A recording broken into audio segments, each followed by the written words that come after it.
Shalom, shalom. All praise to Yahweh, Kahala Yahweh, Barakatah Yahweh. What's going on, y'all? Look, just like the title said, my hand was forced. I really didn't have no choice. I've already destroyed the Book of Mormon, so there's no need to go back to the book to destroy it again.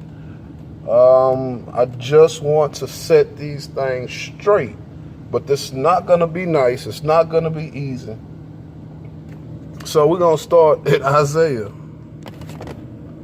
6 and verse number 10. The people is fattening its heart, hardening its ears, and sealing its eyes, lest it see with its eyes and hear with its ears and understand with its heart, so that they will repent and be healed.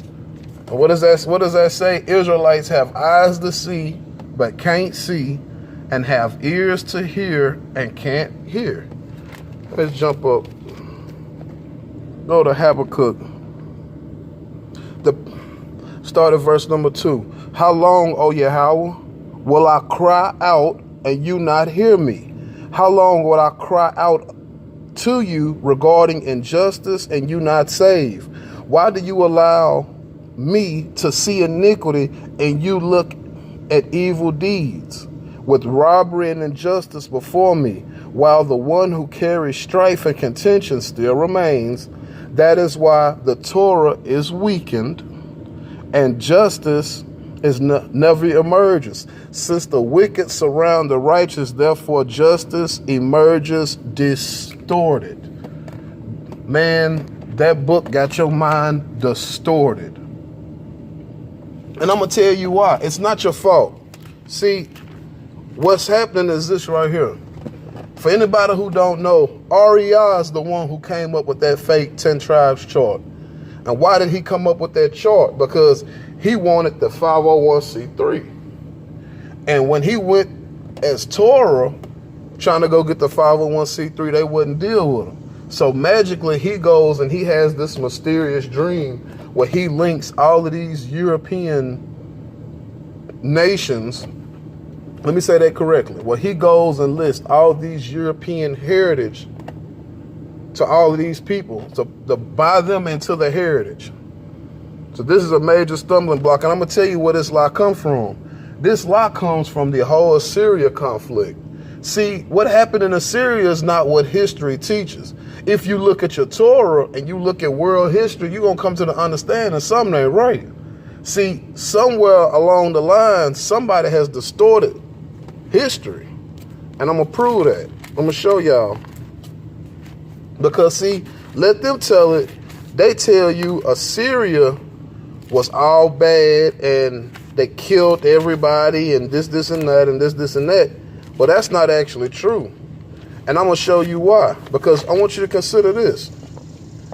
Remember our brother Jonah, he goes up to Assyria, remember?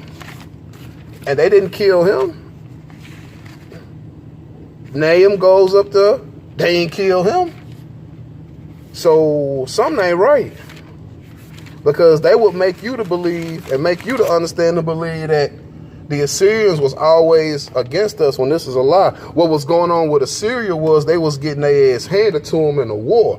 And they was losing this war so bad and they needed our help. But we was on Egyptian religion at that time.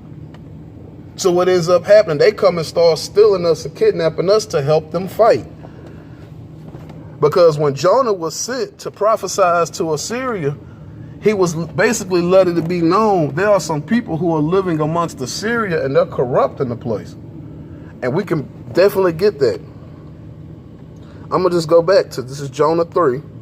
Both man and animal shall cover themselves with sackcloth, and they shall call out to the mighty God. Now, once again, ain't no animal gonna cover himself with sackcloth, and ain't no animal gonna call out to the mighty God. Every man shall turn back from his evil way and the robbery that is in their hands. Now, we know ain't no animal gonna have no violence and no robbery in his hands. This ain't talking about nothing but them same people who was coming out them mountains. And I'm going to show you, because I'm not going to take long, man. I'm going to show you. See, Assyria, what happened with Assyria is this. When Assyria actually came and took us and kidnapped us, it was to help them fight. The problem we ran into is at the same time they took us, this is right around the time that they actually went and started fighting Babylon. And this is why Babylon comes against us. It's not just an act of the Creator, it's deeper than that. And I'm going to prove that. Let's go to 1 Chronicles 5. And I'm going to hit verse number 26. And I'm right here in the work truck, so I ain't got much space. 1 Chronicles chapter 5, verse 26. So the God of Israel stirred up the spirit of Pul, king of Assyria, and the spirit of Tiglath-Pileser, king of Assyria. And he led away the Reubenites, the Gadites, and the half tribe of Manasseh, and the exile, transporting them to Halah, Harbor, and Hara, and the river goes on until this day. Now, I'm going to stop this, y'all. We're going to go to Isaiah 19. See, when the Assyrians took us, at the time they put us in their army, they would have been fighting the Babylonians. And I'm going to show you that Assyria was not that whole wicked, evil place that history has painted out. Ashur is your brother. I'm going to show this. Okay. When we go down to Isaiah 19, and we're going to prove that Assyria was not as bad as they make out to be. Now listen to what this says, Isaiah 19 and 23. On that day, there will be a road from Egypt to Assyria. Assyria will come into Egypt, and the Egyptian into Assyria. And Egypt will serve Yahweh with Assyria. And on that day, Israel will be the third part of Egypt with Assyria, a blessing in the midst of the land. For the master of legions will bless them, saying, blessed is my people, Egypt, and the work of my hands, Assyria, and my heritage, Israel. That's a cold cut, bro. That's a cold cut. Man, wake up. Wake up, man. All praise to Yahweh. Assyria was not our enemy. Assyria got caught up from the stuff they was doing, and they needed our help. And when they came and started kidnapping people, we was on the Egyptian religion at that time, based off of Jeroboam and the 2 golden calves. So I'm going to say this now, and I want to stop this whole madness. My studies shows me that if you are a descendant of the American, I'm going to just say the American indigenous Israelite, then most likely you are. And I'm not talking about the transatlantic slave trade. I'm talking about before then. You would possibly have to be these same people who were exiled, the Gadites, the Reubenites, Ephraim, and the half tribe of Manasseh. That's who I believe the people in America are. The Southern Kingdom, that is who got brought over here in the transatlantic slave trade, and that marker will be sickle cell trade. And that's all I'm going to say, man. I'm going to continue this when I get home. And I just want to throw this out here right now.